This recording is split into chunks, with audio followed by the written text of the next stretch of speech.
इयत्ता 11वीच्या राज्यशास्त्र या विषयामध्ये आपण दुसरं युनिट अभ्यासणार आहोत. लॉकडाऊन पुन्हा लागल्यामुळे आपल्याला आता काही युनिट हे ऑनलाईनच अभ्यासाचे आहे. पहिलं युनिट आपण सविस्तर व्हिडिओ लेक्चरद्वारे तर अभ्यासलंच होतं, पण कॉलेजमध्ये सुद्धा अभ्यासलं होतं. आता आपल्याला दुसरं युनिट पाहायचं आहे, त्याचं नाव आहे तुलनात्मक शासन आणि राजकारण. तुलनात्मक शासन आणि राजकारण यामध्ये आपल्याला भारत, त्यानंतर युनायटेड किंगडम, ज्यालाच आपण ब्रिटन असं सुद्धा म्हणतो, आणि अमेरिका या 3 देशाच्या शासन व्यवस्थेची आपल्याला तुलना करायची. तर आपल्याला माहीत आहे की शासनाच्या 3 प्रमुख शाखा असतात, ज्याला आपण कायदेमंडळ म्हणत असतो, कार्यकारी मंडळ आणि न्यायमंडळ. पहिल्या नंबरवर कायदेमंडळ, दुसऱ्या नंबरवर कार्यकारी मंडळ आणि तिसऱ्या नंबरवर न्यायमंडळ. अशा 3 शाखेच्या माध्यमातून शासन व्यवस्थे ही चालवल्या जाते. आपल्याला माहीत आहे की कायदेमंडळाचं काम आहे कायदे तयार करणं, कार्यकारी मंडळाचं काम आहे कायद्यांची अंमलबजावणी करणं, आणि न्यायमंडळाचं काम आहे कायद्याचा अर्थ लावणं, न्यायदान करणं. तर आता आपण जेव्हा कायदेमंडळाचा विचार करतो, तर भारतामध्ये संसद ही राष्ट्रपती, लोकसभा आणि राज्यसभा या घटकांची मिळून बनलेली आहे.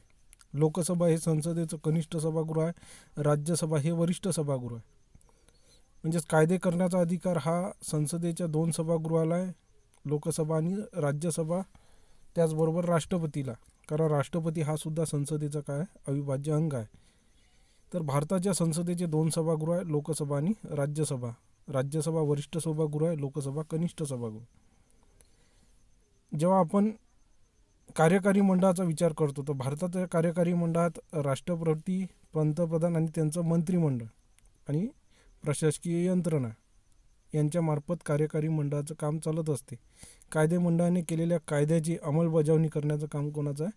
कार्यकारी मंडळाचं. मग त्यामध्ये राष्ट्रपती, पंतप्रधान आणि त्यांचं मंत्रिमंडळ हे प्रमुख यंत्रणा असल्याचं आपल्याला दिसून येते.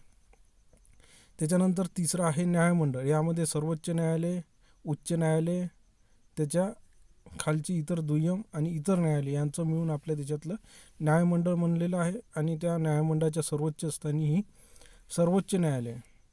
तर अशा प्रकारे भारताची शासन व्यवस्था ही 3 मंडळाद्वारे चालवल्या जाते.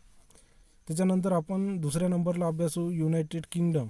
आता 4 प्रदेशांची मिळून युनायटेड किंगडम ही बनलेली आहे, आणि या युनायटेड किंगडममध्ये इंग्लंड, स्कॉटलंड, वेल्स आणि उत्तर आयर्लंड या 4 घटकांची मिळून युनायटेड किंगडम बनलेलं आहे. 4 प्रांताचं मिळून युनायटेड किंगडम हे बनलेलं आहे, आणि या 4 प्रांतातच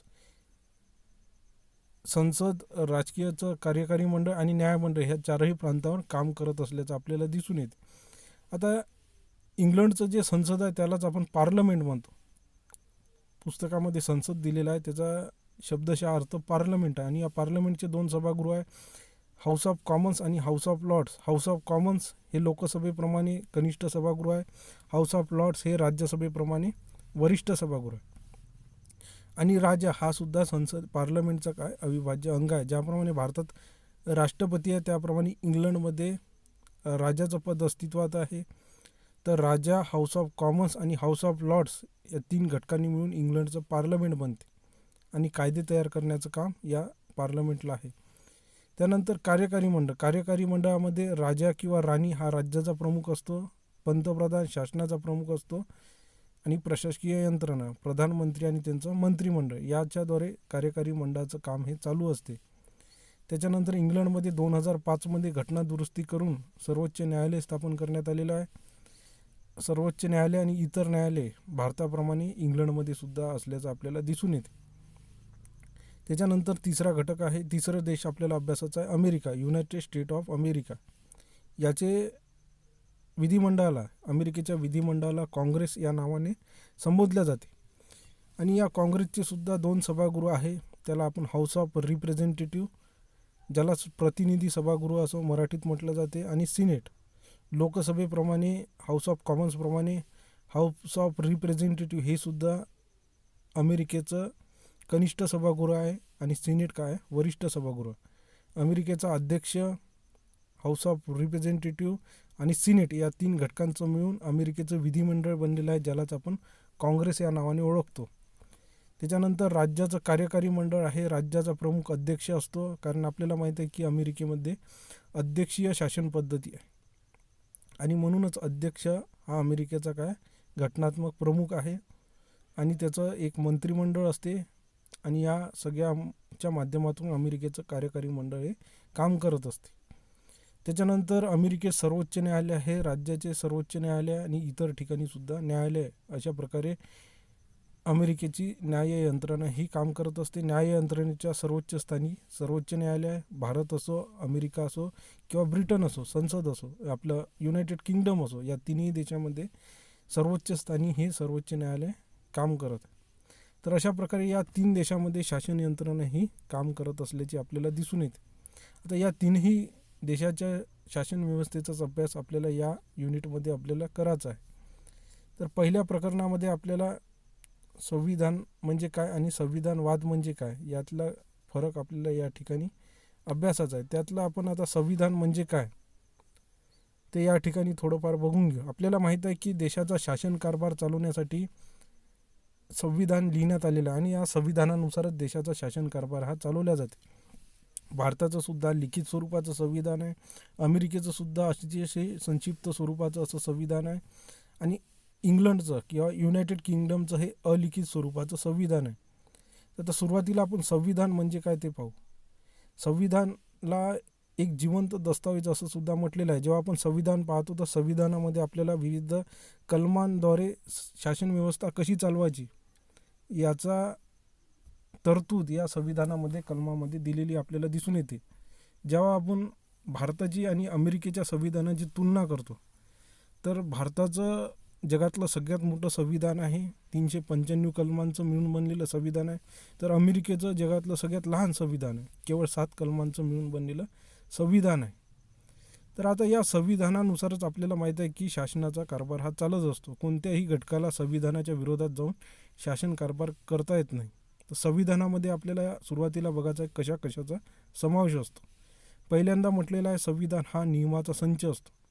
संविधानात कायदेमंडळ, कार्यकारी मंडळ, न्यायमंडळ या तीनही शासन व्यवस्थेच्या अधिकार आणि कार्याचा त्याचप्रमाणे कर्तव्याचा उल्लेख आपल्याला दिसून येते. भारताच्या असो किंवा अमेरिकेच्या असो किंवा इंग्लंडचं जरी अलिखित संविधान असलं तरीसुद्धा त्यांच्या अधिकार, कार्य आणि कर्तव्याचा उल्लेख त्यामध्ये दिलेला आहे आणि प्रत्येक घटकाला, कायदेमंडळाला, कार्यकारी मंडळाला आणि न्यायमंडळाला काम करत असताना संविधानाच्या अधिकार क्षेत्रातून जे संविधानानुसार 3 घटकाला अधिकार क्षेत्र मिळालेले आहे त्या क्षेत्रात राहूनच काम करावं लागते.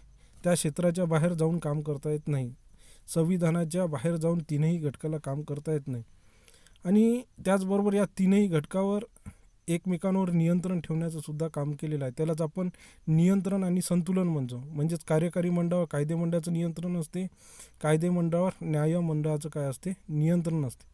आता या ठिकाणी एक उदाहरण दिलेलं आहे की अमेरिकेत अध्यक्ष व त्यांचे अधिकार यांनी त्यांच्या अधिकाराचे जर उल्लंघन केले, अमेरिकेचा अध्यक्ष आणि त्यांच्या अधिकारी यांनी जर त्यांच्या अधिकाराचे उल्लंघन केले तर त्यांना पदावरून दूर करण्याची सुद्धा तरतूद केलेली आहे. म्हणजेच अमेरिकेच्या अध्यक्षाला पदावरून दूर करण्याचा अधिकार हा कायदेमंडळाला दिलेला आहे. म्हणजेच कार्यकारी मंडळावर कायदेमंडळाचं नियंत्रण आहे असं आपल्याला म्हणता येईल. त्याचप्रमाणे शासन काय करू शकते आणि काय करू शकत नाही याची मर्यादासुद्धा या संविधानात घातलेली आपल्याला दिसून येते. तर अशा प्रकारे संविधानाला नियमांचा संच असं सुद्धा म्हटलं जाते. त्याच्यानंतर दुसरं म्हटलेलं आहे अधिकारांचा संच. संविधानात आपल्याला माहीत आहे की संविधानानं नागरिकांना काही अधिकार दिलेले आहे. भारतीय संविधानात आपल्याला 6 प्रकारचे अधिकार दिसून येते. अमेरिकेच्या संविधानातसुद्धा मूलभूत अधिकाराची तरतूद केलेली आहे. इंग्लंडच्या संविधानात मात्र मूलभूत अधिकार दिलेले नाही. जसे आपल्याला संविधानाने अधिकार दिलेले आहे त्याचप्रमाणे काही कर्तव्यसुद्धा दिलेले आहे आणि अधिकार देत असताना सरसकट असे अधिकार दिलेले नाही, तर त्यावर आपण बघितलेलं आहे की बंधनेसुद्धा घातलेली आहे. जेव्हा आपण स्वातंत्र्य हा घटक अभ्यासत होतो पहिल्या युनिटमध्ये स्वातंत्र्याचा अधिकार किंवा स्वातंत्र्य संकल्पना बघत होतो तर स्वातंत्र्यावर काही ना काही बंधनं असणंसुद्धा आवश्यक आहे. त्याचप्रमाणे अधिकारावर सुद्धा बंधने घातलेली आपल्याला दिसून येते. जसं उदाहरणार्थ भारतीय संविधानात आपल्याला मूलभूत अधिकार दिलेले आहे, पण त्याचबरोबर त्याच्यावर काय टाकलेले आहे मर्यादासुद्धा टाकलेल्या आहे. आणि नुसते अधिकारच दिले नाही, तर या अधिकाराचे रक्षण करण्याची व्यवस्थासुद्धा संविधानाने दिलेली आहे. तुम्हाला आधीसुद्धा सांगितलं होतं की तुमच्या मूलभूत अधिकारावर जर गदा आली तर तुम्ही न्यायमंडळाकडे दाद मागू शकता आणि न्यायमंडळाकडे तुमच्या मूलभूत अधिकाराचे संरक्षण करण्याची जबाबदारी दिली. तर अशा प्रकारे नागरिकांना मूलभूत अधिकार दिलेले आहे आणि त्याचबरोबर मूलभूत अधिकाराचं संरक्षणसुद्धा दिलेलं आहे. आणि याचमुळे शासन, समाज आणि व्यक्ती यांचे परस्पर संबंध निश्चित करणारी एक चौकट म्हणून सुद्धा संविधानाचा उल्लेख केला जाते. त्याच्यानंतर तिसरं घटक आहे उद्दिष्ट आणि मूल्यांचा संच. संविधानात उद्दिष्ट आणि मूल्यसुद्धा नमूद केलेली आहे. आता अमेरिकेच्या संविधानाचा जेव्हा आपण उल्लेख करतो तर जगातलं सगळ्यात जुनं संविधान म्हणून अमेरिकेच्या संविधानाचा उल्लेख केलेला जातो. साधारणतः 17व्या शतकातच अमेरिकेच्या संविधानाचा उगम झाला असं आपल्याला म्हणता येईल. या संविधानाद्वारे न्याय प्रस्थापित करावा, त्याचप्रमाणे देशांतर्गत शांतता राखावी, संरक्षण द्यावे आणि सार्वत्रिक कल्याण साध्य करावे. त्याचप्रमाणे आम्हाला व आमच्या वंशजांना स्वातंत्र्याचे वरदान मिळावे यासाठी हे संविधान काय केले अस्तित्वात आलेलं आहे, असं या अमेरिकेच्या संविधानाच्या उद्देशपत्रिकेत स्पष्ट केलेलं आहे. भारताच्या संविधानाची सुद्धा उद्देशपत्रिका आपण बघितलेली आहे. आणि या उद्देशपत्रिकेतून संविधानात लिहिण्यामागचा किंवा संविधानाचं काय उद्दिष्ट आहे हे आपल्याला दिसून येते. तुम्ही भारताची उद्देशपत्रिका या पुस्तकाच्या पहिल्या पानावर आहे, ती वाचून घेतली तर तुम्हाला लक्षात येईल की भारतीय संविधानाचे उद्दिष्ट काय आहे आणि हेच उद्दिष्ट साध्य करण्याचा प्रयत्न या संविधानातून केलेला आपल्याला दिसून येते. जगातील बहुतांश संविधान हे लिखित स्वरूपाचे आणि लिखित दस्तावेज असल्यामुळं सगळ्या गोष्टींची तरतूद त्या संविधानात केलेली आपल्याला दिसून येते. आता उदाहरण झालं तर अमेरिकेचं संविधान हे अमेरिकेच्या संविधानिक परिषदेने संविधान निर्माण केलेलं आहे. भारताचं संविधान भारताच्या घटना समितीने निर्माण केलेलं आहे. काही देशाचं संविधान मात्र अलिखित आहे. उदाहरणार्थ युनायटेड किंगडम यांचं संविधान कसं आहे, अलिखित आहे. केवळ एकच भाग हा लिखित स्वरूपाचा आहे. 1911चा पार्लमेंट ॲक्ट हाच एक लिखित स्वरूपाचा आहे. बाकी तिथचा शासन कारभार हा राजकीय संकेताने बघितल्या जाते. अलिखित संकेत काही निश्चित झालेले आहे आणि तेच वर्षानुवर्ष पाळल्या जाते. उदाहरण द्यायचं झालं तर उदाहरण पुस्तकामध्ये सुद्धा दिलेलं आहे. युनायटेड किंगडमचा राजा किंवा राणीला पंतप्रधान नियुक्तीचा अधिकार आहे. असा कुठंही लिखित नियम नाही, परंतु एक संकेत ठरला आहे की राजा किंवा राणीच पंतप्रधानाची नियुक्ती करते. आणि नियुक्ती करत असताना ज्या पक्षाला हाऊस ऑफ कॉमन्समध्ये बहुमत मिळते, युनायटेड किंगडमचं जे पार्लमेंटचं कनिष्ठ सभागृह आहे, त्या हाऊस ऑफ कॉमन्समध्ये ज्या पक्षाला बहुमत मिळते त्याच पक्षाच्या नेत्याची पंतप्रधान म्हणून नियुक्ती केली जाते.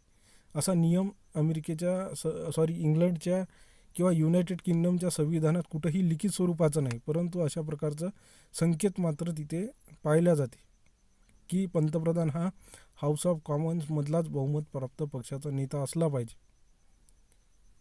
आणि त्याची नियुक्ती करण्याचा अधिकार हा राजा किंवा राणीलाच असला पाहिजे. अमेरिकेच्या संविधानाचा आपण जेव्हा उल्लेख करतो तर अमेरिकेच्या प्रथम 10 दुरुस्त्या एकत्रितपणे करण्यात आल्या, त्यालाच बिल ऑफ राईट्स असे म्हटलं जाते. आणि या दुरुस्त्यांमध्ये शासनावर नियंत्रण आणले गेले. पहिल्या घटना दुरुस्तीनुसार म्हटलं आहे की व्यक्तीच्या बोलण्याच्या स्वातंत्र्यावर आणि वृत्तपत्र स्वातंत्र्यावर बंधने घालण्यास काय केलेलं आहे, मज्जाव केलेला आहे. बिल ऑफ राईट्समध्ये म्हणजे 10 घटना दुरुस्त्या एकत्रितपणे केल्या आणि त्यात म्हटलेलं आहे की व्यक्तीच्या बोलण्याच्या स्वातंत्र्य आणि वृत्तपत्र स्वातंत्र्यावर बंधने असता कामा नये. त्याचप्रमाणे भारताच्या संविधानातसुद्धा व्यक्तीच्या मूलभूत हक्कांवर बंधने घालण्यास शासनास काय केलेलं आहे, मज्जाव केलेला आहे. म्हणजे शासन व्यक्तीच्या मूलभूत अधिकारावर बंधने घालू शकत नाही. म्हणजे शासनाच्या अधिकारावर सुद्धा या अधिकारांच्या माध्यमातून मूलभूत अधिकारांच्या माध्यमातून नियंत्रण नसल्याची काही उदाहरणे आपल्याला दिसून येते. म्हणजे शासनावर सुद्धा अनियंत्रित अधिकार असे शासनाला सुद्धा प्राप्त झालेले नाही आहे. शासनावर सुद्धा काही ना काही प्रकारचे बंधन आहे. तर या सगळ्या गोष्टींचा समावेश आपल्याला या घटना केलेल्या आपल्याला दिसून येते. आता या युनिटमध्ये आपण संविधान म्हणजे काय हे अभ्यासण्याचा प्रयत्न केला. पुढील व्हिडिओमध्ये आपल्याला संविधान आणि संविधानवादमध्ये थोड्या फरक आपल्याला दिसून येतो. तो फरकच आपल्याला पुढच्या व्हिडिओमध्ये अभ्यासात. धन्यवाद.